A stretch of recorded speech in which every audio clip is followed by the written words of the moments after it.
Ini salah satu hal yang sering membuat kita galau. Sebagaimana Tuhanmu telah mencukupkan rezekimu di hari kemarin, maka jangan khawatirkan rezekimu untuk esok hari. Ini kan sering membuat kita gelisah, apalagi teman-teman mahasiswa. Besok mau jadi apa? Besok mau kerja apa? Besok bisa makan apa tidak? Bisa bayar kuliah atau tidak? Dan seterusnya. Loh, kalau kalian kemarin-kemarin bisa survive, kalian kan kemarin juga masih belum punya pekerjaan, kalian kemarin juga masih bergantung sama orang tua, kalian masih belum mandiri juga kemarin, tapi toh Allah menghadirkan rezekimu dengan jalan yang ada, mungkin lewat orang tua, lewat beasiswa, lewat tetangga, itu kan rezeki dari Allah. Kalau Allah kemarin mencukupkan rezekimu, besok juga begitu. Maka tidak perlu khawatir, tidak perlu nabrak-nabrak aturan, tidak perlu menerjang yang salah, yang keliru hanya demi rezeki. Rezeki sudah ada yang ngatur. Ini kalau diceramahkan mudah, tapi kalau dipraktekkan kelihatannya sulit. Orang selalu saja galau, selalu saja gelisah dengan rezeki. Kalau engkau tidak punya pekerjaan, gelisah, itu menurut saya manusiawi, karena manusia itu diantara fitrahnya adalah kerja. Punya aktivitas, punya penghasilan. Tapi urusan hasil, urusan rezeki jangan dikhawatirkan. Itu urusannya Allah. Sebagaimana dawuhnya Imam Malik minggu lalu yang kita kutip, bahwa lakukan saja sesuai bidangmu sebaik mungkin, sesuai yang harus kamu lakukan, tugas-tugasmu sebaik mungkin. Urusan rezeki kembalikan lagi pada Allah, karena Allah yang mengatur, Allah yang mencukupkan. Ini sama maksudnya dengan kata-kata dari Imam Syafi'i ini. Itu saya bawa sebuah syair yang terkenal sekali. Ini nasihat agar kita tidak mencampur uang yang haram dengan yang halal. Ia kumpulkan yang haram dengan yang halal, supaya menjadi banyak. Yang haram pun masuk ke dalam yang halal, lalu ia merusaknya.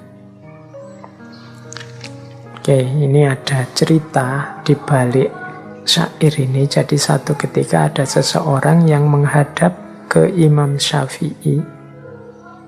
Orang ini mengeluhkan rizkinya tidak cukup. 1 bulan dia mendapat gaji 500 dirham. Tapi gaji sebesar ini rasanya sudah besar. Kok ya masih susah memenuhi kebutuhan sehari-hari dalam 1 bulan. Orang ini mengadu pada Imam Syafi'i.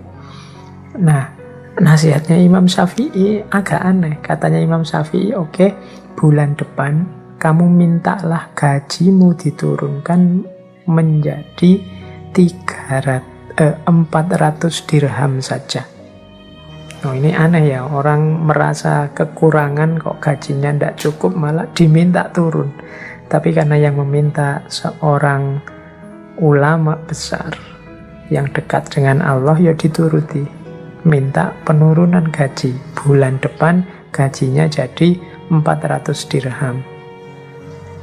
Tapi tetap 400 dirham pun dia masih kesulitan, masih kekurangan.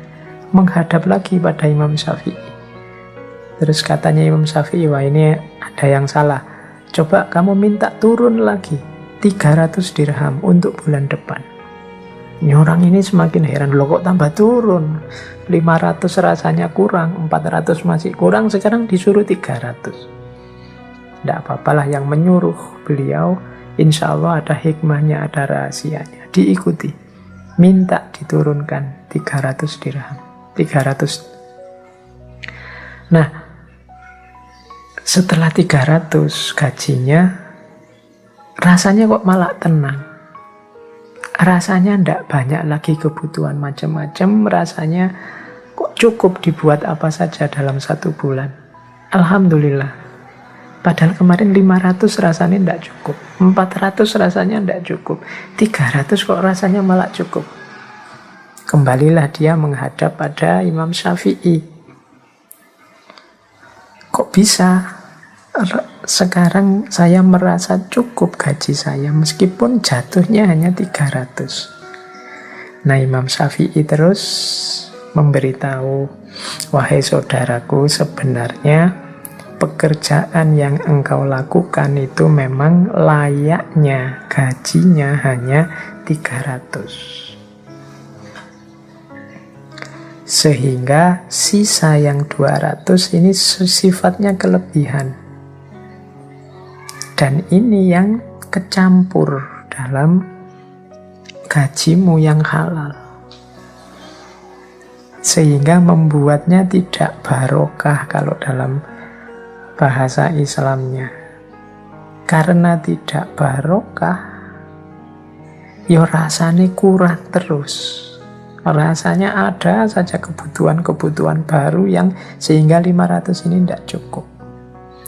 Tapi ketika engkau mengambil hakmu pas sesuai jatahmu, yaitu 300, sekarang hartamu sudah bersih, isinya halal semua, dan disitulah letaknya barokah. Nah, ini urusan rezeki, berarti kita harus hati-hati. Yang halal dan yang haram ketika dia ngumpul, yang haram akan merusak yang halal. Ketika yang halal dirusak dengan hadirnya yang haram, harta kita jadi tidak barokah. Dan tidak ada hubungannya dengan jumlah, dengan kuantitas. Karena harta itu kan kuncinya pada rasa cukup yang ada dalam diri kita. Oke, jadi ya ini untuk bahan renungan kita semua. Semoga teman-teman yang mendengarkan ini hati-hati dalam pengelolaan rezeki. Jangan sampai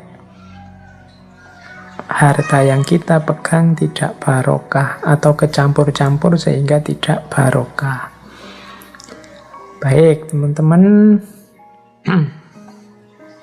masih ada beberapa quotes, beberapa nasihat berharga dari Imam Syafi'i. Beliau ini sebenarnya sangat banyak kitabnya, sangat banyak nasihat wasiat yang berharga. Ya, cuma sayangnya kita tidak mungkin mengangkat semuanya malam hari ini. Sering saya bilang, ya ngaji ini hanya mancing saja. Semoga teman-teman tertarik untuk memperdalam lebih jauh.